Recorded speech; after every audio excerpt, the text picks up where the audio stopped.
Crypto space में जून 2025 तक काफी कुछ बदला है।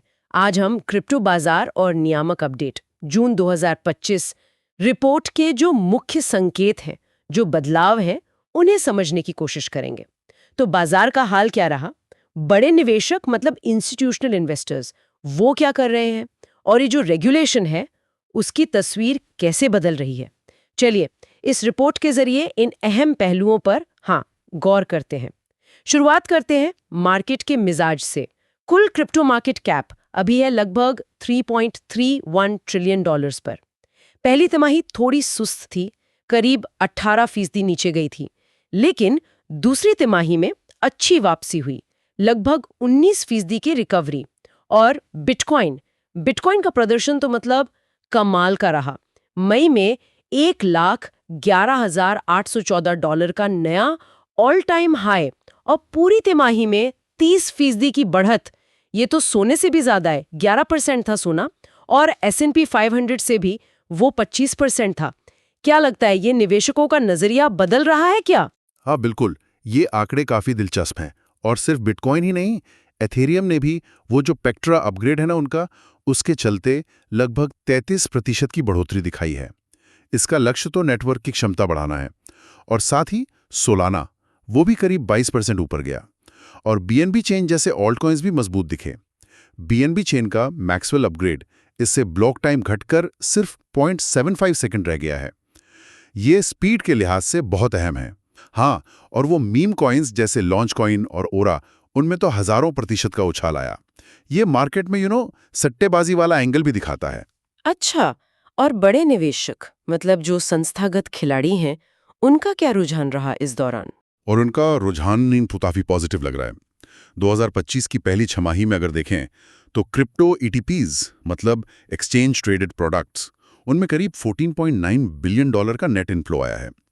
इसमें बड़ा हिस्सा लगभग 84% वो बिटकॉइन में गया और बाकी का 16% इथीरियम में। और खासकर मई में बिटकॉइन स्पॉट ETFs में तो रिकॉर्ड तोड़ निवेश हुआ। तो हाँ, ये साफ दिखाता है कि बड़े निवेशक अब क्रिप्टो को एक सीरियस एसेट क्लास की तरह देख रहे हैं। और कंपनियां क्या वो भी इसे अपना रही? हाँ, कॉर्पोरेट साइड से भी अच्छे संकेत हैं। जैसे जापान की मेटाप्लैनेट है, उसने हाल ही में अपनी बैलेंस शीट में बिटकॉइन जोड़े हैं। और अमेरिका में बैक्ट, उन्होंने तो $1 बिलियन की बिटकॉइन ट्रेजरी बनाने की योजना अनाउंस की है। तो ये सिर्फ निवेश नहीं है, ये एक तरह से क्रिप्टो को कॉर्पोरेट फाइनेंशियल स्ट्रेटेजी का हिस्सा बनाने की तरफ कदम लगता है। ये तो हुई बाजार और निवेश की बात। अब थोड़ा रेगुलेशन मतलब नियमों के मोर्चे पर क्या हो रहा है उस पर आते हैं। अमेरिका में कुछ खास हलचल है। बिल्कुल, अमेरिका में स्टेबल कॉइन्स को लेकर जीनियस एक्ट वो सीनेट से पास हो गया है। अगर ये कानून बन जाता है तो जो स्टेबल कॉइन जारी करते हैं उन्हें हर कॉइन के बदले 1.1 का रिजर्व रखना होगा और रेगुलर ऑडिट भी करवाना होगा। तो इसका लक्ष्य तो साफ है, कंज्यूमर प्रोटेक्शन बढ़ाना। इसके अलावा एक और एक्ट है, क्लैरिटी एक्ट, उस पर भी बहस चल रही है। वो ये तय करेगा कि क्रिप्टो के रेगुलेशन में SEC और CFTC की भूमिका क्या होगी, मतलब कौन क्या रेगुलेट करेगा। अच्छा, ये तो महत्वपूर्ण है। और कोई रेगुलेटरी अपडेट्स अमेरिका से? हाँ, 2 और बातें हैं जो ध्यान देने लायक हैं। एक तो SEC ने ये साफ कर दिया है कि प्रूफ ऑफ स्टेक नेटवर्क्स पे जो प्रोटोकॉल स्टेकिंग होती है वो अपने आप में सिक्योरिटी नहीं मानी जाएगी। ये POS वाले प्रोजेक्ट्स के लिए थोड़ी राहत की बात हो सकती है। और दूसरा, श्रम विभाग ने, डिपार्टमेंट ऑफ लेबर, उन्होंने 401 के रिटायरमेंट प्लान्स में क्रिप्टो निवेश को लेकर जो पहले चेतावनी दी थी वो वापस ले लिया है। तो इससे रिटायरमेंट फंड्स के लिए क्रिप्टो में निवेश के रास्ते खुल सकते हैं एक तरह से। हाँ, और एक और चीज़, फैनी में और फ्रेडी मैक को निर्देश दिया गया है कि वो लोन मूल्यांकन में क्रिप्टो होल्डिंग्स को शामिल करने पर विचार करें। तो ये भी क्रिप्टो को ट्रेडिशनल फाइनेंस से जोड़ने की एक कोशिश है। अच्छा, और दुनिया भर में बाकी देश क्या कर रहे हैं क्रिप्टो रेगुलेशन पर? हाँ, ग्लोबली भी काफ़ी कुछ हो रहा है। जैसे UK है, वो रिटेल निवेशकों के लिए क्रिप्टो ETNs पर जो बैन था उसे हटाने पर विचार कर रहा है। सिंगापुर अपने लाइसेंसिंग नियमों को और सख्त कर रहा है। और वियतनाम ने एक नया क्रिप्टो कानून लागू किया है। कुछ लोग तो इसे ग्लोबल स्टैंडर्ड्स के लिए एक मिसाल भी मान रहे हैं।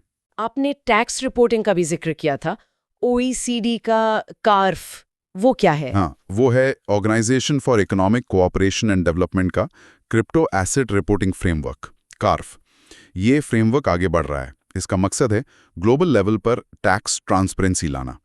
इसके तहत जो क्रिप्टो एक्सचेंज हैं उन्हें अलग अलग देशों के बीच यूजर्स की जानकारी शेयर करनी होगी। तो लक्ष्य तो है पारदर्शिता और नियमों का पालन बढ़ाना, लेकिन हाँ, इससे व्यक्तिगत गोपनीयता मतलब प्राइवेसी को लेकर भी सवाल उठते हैं।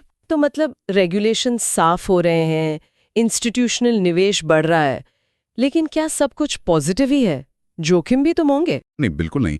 जोखिमों को नजरअंदाज नहीं कर सकते। दूसरी तिमाही में ही देखें तो सुरक्षा उल्लंघन मतलब सिक्योरिटी ब्रीचेस, उनके कारण करीब $373 मिलियन का नुकसान हुआ है। और एक हाई प्रोफाइल मामला भी है यूके के एक व्यवसायी का। उस पर अमेरिका में ट्रेड आइस्टैक्स नाम की $330 मिलियन की पॉन्जी स्कीम चलाने का आरोप है। और कुछ राजनीतिक विवादों का भी जिक्र था रिपोर्ट में। हाँ, कुछ देशों में क्रिप्टो से जुड़े राजनीतिक मुद्दे भी सामने आए हैं। जैसे पाकिस्तान ने एक क्रिप्टो काउंसिल बनाई है और एक सरकारी बिटकॉइन रिजर्व शुरू करने की बात कही है। ये एक बड़ा कदम है। चेक गणराज्य में बिटकॉइन डोनेशन से जुड़ा एक स्कैंडल सामने आया। और अर्जेंटीना में वहां राष्ट्रपति ने एक मीम कॉइन को प्रमोट किया था और वो क्रैश हो गया। इससे निवेशकों को भारी नुकसान हुआ। तो ये घटनाएं हमें याद दिलाती हैं कि स्पेस में रिस्क मैनेजमेंट और सावधानी कितनी जरूरी है। तो अगर संक्षेप में कहें तो तस्वीर यह है कि क्रिप्टो बाजार में तेजी दिख रही है, बड़े निवेशकों का भरोसा मजबूत हो रहा है और रेगुलेशन भी धीरे धीरे साफ हो रहे हैं, लेकिन साथ ही सुरक्षा के खतरे और राजनीतिक विवाद वो भी बने हुए हैं। एक मिलीजुली तस्वीर है, कह सकते हैं। बिल्कुल सही। क्रिप्टो अब सिर्फ एक टेक्नोलॉजी नहीं रह गई है, ये अब ग्लोबल फाइनेंस और यहाँ तक के पॉलिटिक्स का भी एक अहम हिस्सा बन चुका है। अब आगे देखने वाली बात यह होगी कि जैसे जैसे कार्फ जैसे ग्लोबल नियम लागू होते हैं तो विभिन्न देशों के बीच सहयोग कैसे बनता है। और सबसे महत्वपूर्ण सवाल शायद यह है कि ग्लोबल निगरानी और व्यक्तिगत फाइनेंशियल प्राइवेसी, इन दोनों के बीच संतुलन कैसे साधा जाएगा। ये एक बड़ा सवाल है जिस पर हमें सोचना होगा।